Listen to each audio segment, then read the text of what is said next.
আসসালামু আলাইকুম রহমতুল্লাহি ওবরকাতুহু। সম্মানিত দর্শক, আজকের যে শিরোনাম অতি আশ্চর্য একটি শিরোনাম, আপনাদের অনেকের কাছে এটি অসম্ভব বলে মনে হতে পারে। আমি ইতিহাস থেকে অন্তত বেশ কয়েকটি গুরুত্বপূর্ণ উদাহরণ দিয়ে আজকের যে শিরোনাম সেই শিরোনামটির যথার্থতা প্রমাণের চেষ্টা করব। ডক্টর মোহাম্মদ ইউনূসের সঙ্গে শেখ হাসিনার কি আসলে আগামীতে কোনো সম্পর্ক হতে পারে কি পারে না, এগুলো একটা প্রশ্ন। ২ নম্বর হলো শেখ হাসিনা বাংলাদেশে আসার জন্য চেষ্টা করছেন, তিনি পারবেন কি পারবেন না, দ্বিতীয় প্রশ্ন। আর তার আসার ক্ষেত্রে বাংলাদেশের তিনি যদি আসতে চান তাহলে কয়েকটার বিষয় ঘটতে হবে। প্রথমত, তার জন্য ভারত ঝুঁকি নেবে, এবং তাকে বাংলাদেশে পুশিং করার জন্য ভারত দরকার হলে ইনসার্জেন্সি চালাবে, সবচেয়ে ডেঞ্জারাস একটি যাকে বলা হয় আশঙ্কা। দ্বিতীয়ত হলো যে বাংলাদেশে যারা শক্তির বলয়ে রয়েছে, আমলাতন্ত্র, তারা তাকে আহ্বান জানাবে। ৩ নম্বর হলো ইরানের মতো একটা বিপ্লব হবে বাংলাদেশে, সমস্ত জনগণ আওয়ামী লীগের নেতৃত্বে শেখ হাসিনার জন্য অপেক্ষা করবে। ৪ নম্বর হলো রাজনৈতিক দলগুলো, বিশেষ করে বিএনপি, জামাত, তারা ঐক্যবদ্ধ হয়ে যে কোনো একটা কারণে শেখ হাসিনাকে আনবে। ৫ নম্বর হলো ডক্টর মোহাম্মদ ইউনূস যে কোনো একটা সময় তিনি মনে করবেন যে শেখ হাসিনাকে বাংলাদেশে আনা উচিত, যেভাবে জিয়াউর রহমান সাহেব মনে করেছিলেন আনা উচিত, এবং সেক্ষেত্রে শেখ হাসিনা বাংলাদেশে চলে আসবেন, সরকার থেকে প্রোটেকশন দেবে। তারপরে কি হবে না না হবে সেটা পরের ব্যাপার। এই বিষয়গুলো যে হতে পারে সেগুলো আপনারা মোরালের সবাই ইতিহাস দেখলে বুঝতে পারবেন। তো আমি ওই যে একেবারে সর্বশেষ যেটি যে ডক্টর মোহাম্মদ ইউনূসের সঙ্গে তার সম্পর্ক এবং তার ফিরে আসা, এই বিষয়গুলো নিয়ে আলোচনা করব। প্রথমত হলো যে এটা আমরা বিখ্যাত কথা, তোমারে বুঝিবে যে গোকুলে বাড়িছে সে। আপনার ঘরের মধ্যে যে রয়েছে আপনার স্ত্রী, পুত্র, সন্তান থেকে শুরু করে আপনার একান্ত আপনজন, তারাই আপনার শত্রু।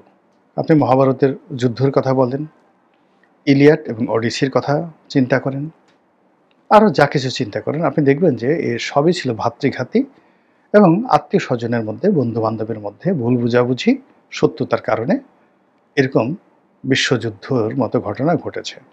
প্রাচীন যুগে তো আর বিশ্বযুদ্ধ সম্ভব ছিল না, সবচেয়ে প্রলয়ঙ্কারী যুদ্ধগুলো তখন সেই সময়টাতে হয়েছে। এই হলো এক। ২ নম্বর হলো যে মানুষের জীবনের সবচেয়ে আশ্চর্যজনকভাবে পৃথিবীর সবচেয়ে যত বড় মানুষ, মানে লেদু কেদু ধলা নয়, সাধারণ মানুষ নয়, আলেকজান্ডারের মতো মানুষ বা আরও অনেক বড় মানুষ, তারা যে কর্মগুলো করেছেন সেখানে তাদের জীবন যারা বাঁচিয়েছেন, দেখা গেল যে সবচেয়ে তাদের যে ডেড এনিমি, শত্রু, সেই শত্রু তাদেরকে বাঁচিয়েছে, শত্রু তাদেরকে মারেনি। আবার তারা যে বন্ধুত্ব করেছে সারা জীবন, 10 বছর, 15 বছর, 20 বছর যাদের বিরুদ্ধে যুদ্ধ করেছে তাদেরকে তারা বন্ধু বানিয়েছে, সন্ধি করেছে। তো সেই ক্ষেত্রে ডক্টর মোহাম্মদ ইউনূসের সঙ্গে শেখ হাসিনার বন্ধুত্ব হওয়া এটা কোনো বিষয় না। ইতিহাসে এরকম হাজার হাজার ঘটনা ঘটেছে, তার কয়েকটি ঘটনা বলবো। ২ নম্বর হলো যে এখন যদি আপনি বাংলাদেশে ধরেন, এই মুহূর্তে ধরেন ডক্টর মোহাম্মদ ইউনূস সেফ এক্সিটের কথা চিন্তা করেন, তিনি ক্ষমতা হস্তান্তর করতে চান একটি সুসংগত রাজনৈতিক দলের হাতে। আপনার কাছে কি মনে হয় কোন রাজনৈতিক দলটি সবচেয়ে সংখ্যাধিক্য? এখনও তাদের কমান্ড আছে, এখন তাদের নেতা আছে, এখন তাদের নেতার হুকুমে কর্মীরা যাকে বলা হয় রাস্তায় নামে, এবং যিনি প্রধান সেনাপতি, দলের প্রধান, আপনি তারেক রহমান সাহেব, জামাতের আমির জিএম কাদের এবং শেখ হাসিনা, এই চারজনকে আপনি এক পাল্লায় রাখেন। আপনি দেখেন তো কার সাহস বেশি।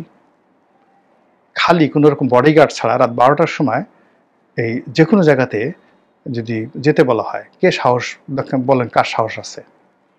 এই 4 জন লোকের কথা বললাম যে এই 4 জনের প্রতিযোগিতা হলো রাত 12টার সময় সবচেয়ে একটি গোলযোগপূর্ণ এলাকার মধ্যে খালি কোনো রকম বডিগার্ড ছাড়া চলে যাবে।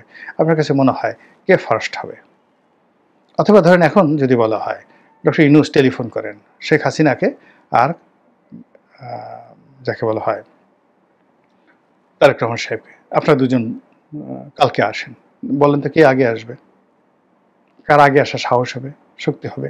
মানে এই জিনিসগুলো আমরা চিন্তা ভাবনা করলে কিন্তু আমরা অনেক কিছু সমাধান দেখতে পাই। কাজেই এই যে শিরোনাম দিয়েছি এটা নিয়ে আর বেশি কিছু আলাপ আলোচনা করার দরকার নাই। বিকজ এ ধরনের আলাপ আলোচনা মানে অনেকের ধৈর্যহারা হতে পারে, অনেকে রাগ করতে পারেন, অনেকে ভুল বুঝতে পারেন। আমি শুধু ইতিহাসের কাহিনী বলে যাই যে সবচেয়ে বড় যে শত্রু, সেই শত্রুর দ্বারাই সবচেয়ে বেশি মিত্রতা হয়েছে এবং আপনজনের সাথে কিভাবে ঘরের শত্রু বিভীষণ হয়েছে আপনারা সেই কাহিনী বলতে পারেন। এখন ডক্টর মোহাম্মদ ইউনূস যে পর্যায়ে আছেন, তিনি যাদেরকে বিশ্বাস করেছিলেন তারা সবাই তার সাথে বেইমানি করেছে। তিনি নিজে কি করেছেন আমি ওটা সমালোচনা করব না, কিন্তু ডক্টর মোহাম্মদ ইউনূস যাদেরকে বিশ্বাস করেছিলেন প্রত্যেকটা লোক তার সাথে বেইমানি করেছে। এক। ২ নম্বর হলো ডক্টর মোহাম্মদ ইউনূস যাদেরকে মনে করেছিলেন দে ক্যান ডু বেটার, তারা ভালো করতে পারবে, শেখ হাসিনার মন্ত্রী এমপি চেয়ে তারা কেউ ভালো করেনি। শেখ হাসিনার মন্ত্রী এমপি যা করছে মানে তারা তো গিয়া বাথরুমে গিয়া বা মল ত্যাগ করতে, এরা এখন ঘরের মধ্যে জাস্ট নিজেদের কাপড় জাঙ্গিয়াতে তারা মল ত্যাগ করে। আর সেই মল ত্যাগ পরিষ্কার করার জন্য আবার দায়িত্ব কাদেরকে দেওয়া হয় বা কাকে দেওয়া হয় এটা আমি বলতে পারবো না। কেউ বুঝতে পারেন ব্যাপারটা কী অবস্থায় ঘটছে। তো সেখান থেকে তো একটা ভদ্রলোক একটা আশ্রয় চাইবে যে আমাকে সেভ করা হোক, আমাকে সাহায্য করা হোক, আমাকে স্কোপ দেওয়া হোক। সেই স্কোপ তাকে কে দিতে পারে বলেন তো? সেই বাংলাদেশে এখন যারা যারা আছে তিনি সুপ্র সাহেবকে বিশ্বাস করতে পারছেন? প্রধান বিচারপতিকে বিশ্বাস করতে পারছেন? প্রধান সেনাপতিকে বিশ্বাস করতে পারছেন? ক্যাবিনেট সচিব যিনি আছেন তাকে বিশ্বাস করতে পারছেন? পুলিশের আইজিকে বিশ্বাস করতে পারছেন? স্বরাষ্ট্রমন্ত্রী উপদেষ্টা তাকে বিশ্বাস করতে পারছেন? আসিফ নজরুলকে বিশ্বাস করতে পারছেন?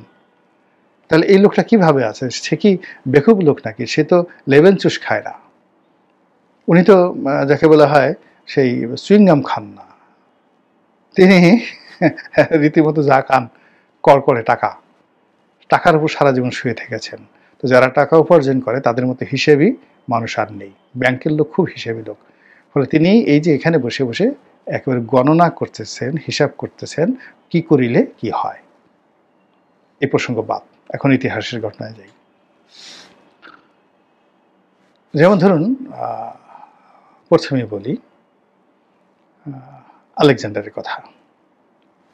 আলেকজান্ডারের সাথে যুদ্ধ হলো কার?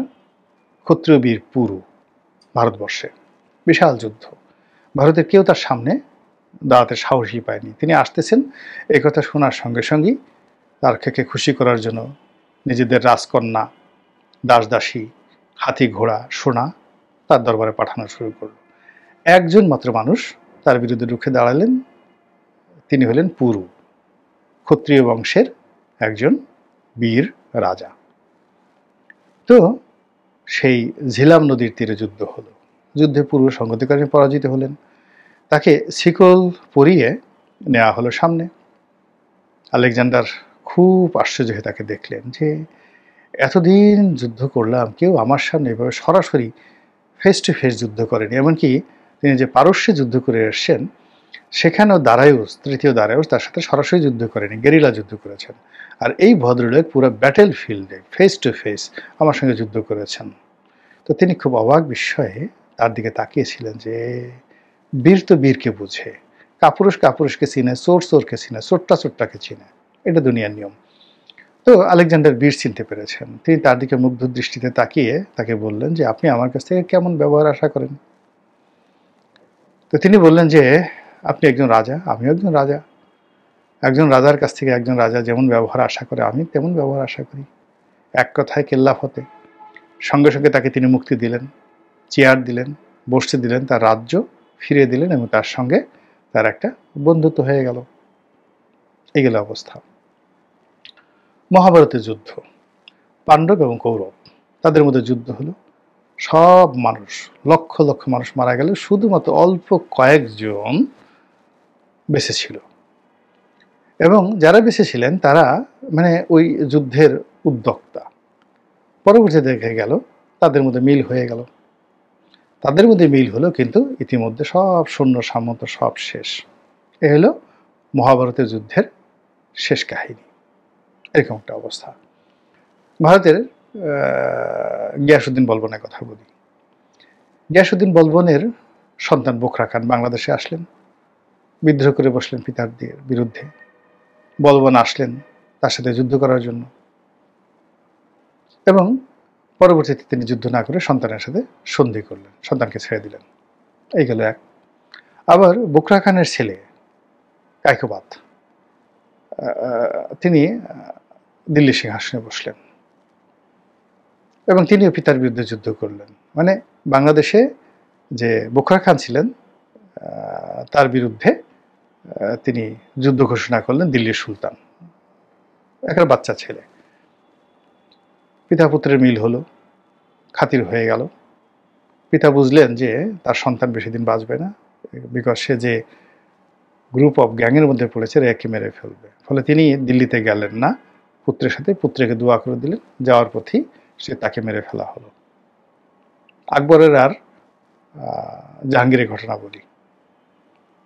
বিদ্রোহ করলেন জাহাঙ্গীর, যুদ্ধ হলো, বন্দি করে আনা হলো। আবার সেই পুত্রকে তিনি ক্ষমা করে দিয়ে তার হাতে সিংহাসন দিলেন। পরবর্তীতে আবার জাহাঙ্গীরের সমস্ত বিজয়ের পেছনে যে সেনাপতি সবচেয়ে গুরুত্বপূর্ণ ভূমিকা পালন করেছেন তার নাম খানে খানান মহব্বত, জেনারেল মহব্বত, সেনাপতি মহব্বত খান। তো এই মহব্বত খান একবার এই ঝিলাম নদীর তীরে, পাকিস্তানের ভারতের সবকিছু আসলে ঝিলাম নদীর তীরেই মানে অনেক ঘটনা ঘটেছে। তো সেই ঝিলাম নদীর তীরে তিনি আরাম ফরমাচ্ছিলেন। এই সময়টিতে সেনাপতি মহব্বত খান তাকে গ্রেপ্তার করে বসে।